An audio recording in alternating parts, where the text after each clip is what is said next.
सास का अखाड़ा बहू ने पछाड़ा। माँ जी, ये कैसे बना रही है शिमला मिर्च? नहीं नहीं नहीं, ऐसी कोई नहीं खाएगा। आप हटिए, मैं बनाती हूँ। कोई नहीं खाएगा? अरे तेरे मायके वालों के लिए नहीं बना रही हूँ, अपने पति, बेटे और बेटी के लिए बना रही हूँ। और वो लोग शिमला मिर्ची ऐसी ही पिछले कई सालों से खाते आ रहे हैं। बहू बहू हो ना, थोड़ा सोच समझ कर जबान खोला करो, समझी? माँ जी, फिर तो मैं यही कहूँगी कि आपको खाना बनाना आता ही नहीं। बहू शिमला मिर्च बना लेती है, लेकिन अपने अंदाज में।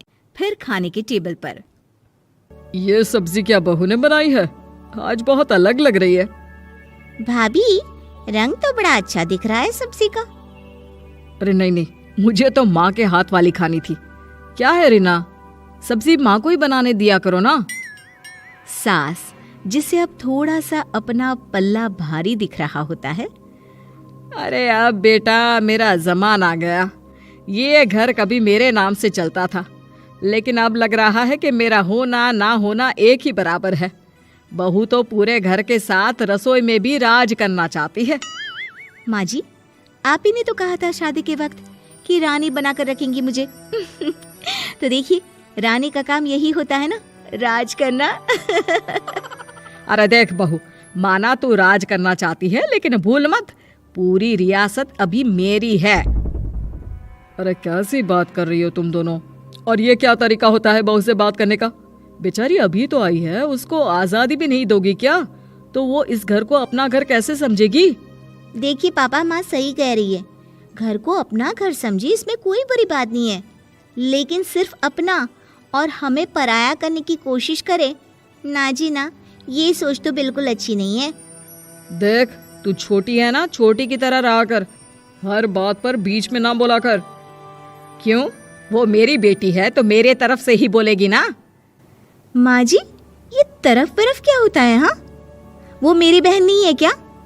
मैं मानती हूँ कि आज मैंने सब्जी बना दी, लेकिन थोड़ा खाने में बदलाव करना हम स्त्रियां भी तो जानती हैं और चाहती भी हैं। तो इसका मतलब ये तो नहीं कि घर के खाने की कोई वैल्यू ही नहीं है। देख, मैं कोई बहस नहीं करना चाहती, जाओ खाना खा लो। सभी खाना खाने बैठ जाते हैं। अगले रोज, माँ जी प्लीज, ये आस पड़ोस वालों को बोलिए ना, मुंह उठाकर घर में मत आ जाया करे। अरे किसी के घर आने जाने का कुछ वक्त तो होना चाहिए। यहाँ तो सारा दिन मानो लोगों ने धर्मशाला बनाकर रखी है।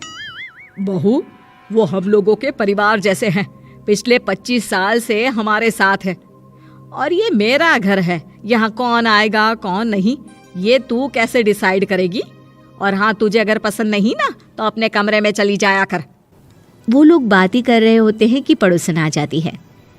अरे बहन, हम लोगों ने जागरण रखा है माता का आज रात, सुबह का भंडारा भी, तो बहू रानी को लेकर आना। आना हाँ बिटिया? अच्छा चलती हूँ, और घरों में भी निमंत्रण देना है। अरे हाँ हाँ, हम जरूर आ जाएंगे। वैसे किस किस को बुला रही हूँ? वो तुम्हारी ननद और भाभी भी आ रहे हैं क्या? माँ, क्या आप इनके पूरे खानदान को जानती हैं? अरे भाभी ने ही तो मेरी ननद की शादी की पूरी तैयारियां कराई थी, और मेरे मायके में भी पापा की मौत के बाद वहाँ रहकर इन्होंने ही मुझे संभाला था। इतना तो कोई किसी के लिए नहीं करता। अच्छा, मैं ना फल दे जाऊंगी, काट देना भाभी, मैं दूसरे काम पूरे कर लूंगी। मेरी तो तबीयत खराब है माँ जी, आप ही काट देना सारे फल। मैं रात का खाना भिजवा दूंगी, परेशान ना होना। हाँ? अरे नहीं नहीं, हम लोग बना लेंगे, 4 लोगों का खाना तो बनाना है। अरे नहीं नहीं, आप फल पर लग जाओगी, और बहू की तबीयत भी ठीक नहीं, खाना मैं ही भिजवा दूंगी। पड़ोसन चली जाती है और सास बहू की तरफ देखती है। देखा, जिसे तू धर्मशाला बोल रही थी वो कितने अपने हैं। हाँ माँ जी, आप उनका काम कर रही हैं, उनके जागरण का प्रसाद तैयार कर रही हैं, तो वो क्या इतना भी नहीं करेंगे आपके लिए? ओहो, तुझसे बहस क्या करना बहू। तभी बहू की माँ आ जाती है। अरे बहन जी, बेटी से मिलने का मन किया तो बिना बताए ही आ गई, बुरा न मानना। ये मत समझना कि ये मेरा घर नहीं, कोई धर्मशाला है। अच्छा अच्छा, तो ये घर पर आए मेहमानों को घर नहीं धर्मशाला वाला समझाने वाली आप ही हैं।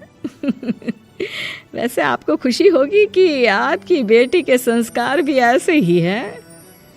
अरे माँ, किन बातों को सुन रही हो? आओ अंदर आ जाओ माँ। माँ बेटी के साथ अंदर आती है तो उसे अचार की महक आती है। हाय रे, कितनी अच्छी महक है। क्या बनाया है बहन जी? अचार बनाया है। आपकी बेटी बोल रही थी कि आप लोग कुछ अलग तरीके से बनाते हैं। मैं तो बस ऐसे ही। हम लोगों के घर पर तो अचार टिकता ही नहीं है। अरे आता ही किसे है अचार बनाना? लेकिन जैसे ही बेटी माँ को कमरे में ले जाती है, क्या है माँ, क्यों आ गई यहाँ पर? बताकर तो आना चाहिए। अरे कैसी बात कर रही है बेटी? माँ को बेटी से मिलने का मन किया तो क्या माँ नहीं आ सकती? आ सकती है माँ, क्यों नहीं, लेकिन तू ना पूरा खेल बिगाड़ रही है। खेल? कैसा खेल बेटी? मुझे भी तो बता देती तो मैं भी खेल लेती। माँ, जब से शादी करके इस घर में आई हूँ ना, सासू माँ ने मेरा घर का रट लगा कर रखा है। अब मैं ये बताना चाहती हूँ कि यहाँ मैं आ गई हूँ। कोई भी चीज़ जो पहले होती थी वो ठीक नहीं थी, तो मैं उसे परफेक्ट करूँगी। अच्छा, यानी बात सिंहासन की है कि पहली रानी को उतारना है। हाँ माँ, तुम्हें जो समझना है समझो, लेकिन बात तो यही है। पर बेटा वो... बेटी कुछ नहीं समझती और दरवाज़ा खोलकर बाहर चली जाती है। माँ, जो कि एक अच्छी औरत होती है, बेटी को समझाने की कोशिश तो करती है।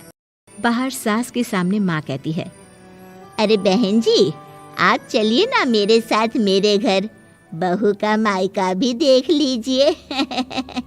अरे नहीं नहीं बहन जी, आप ही रुकिए हम लोगों के पास। शाम को जागरण है, वहाँ ले चलेंगे। उसी का प्रसाद तैयार कर रही हूँ। अच्छा, हमें भी तो सिखा दीजिए कैसे तैयार करते हैं। अरे कैसी बात कर रही हो माँ, कितने जागरण करवा चुकी हो तुम?